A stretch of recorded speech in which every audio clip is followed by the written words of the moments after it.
I'm here as the Member of Parliament for Mwea constituency and at the same time as a farmer. We are saying Mwea rice mills is not going to be sold to any outsiders.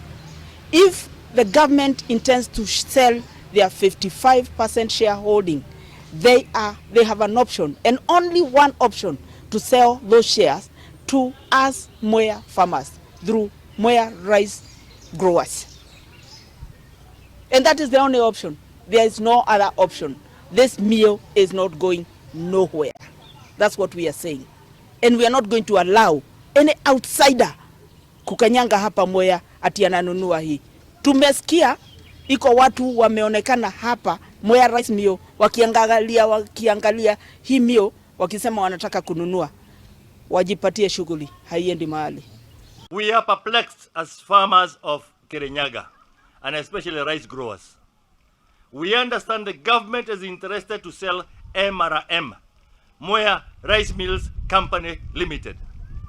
Mwea Rice Mills is a company limited owned by two people. It's a company for two people, rice farmers and the government.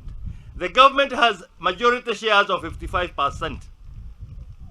And rice growers have minimum shares of 45%. There is no way the government can sell MRM when Mwea Multipurpose Cooperative Society is standing as a member, as an owner of the company. So one, either the government wants to steal from the people and sell a company owned by farmers without consulting them. The Articles of Association says that if a member wants to sell his shares, he has to consult his partner. So MRGM are ready to buy the shares, 55%, and the government can walk away. On the event the government sells to anybody, then they are declaring war. Hata vita ya Israel na Hamas haijatosha.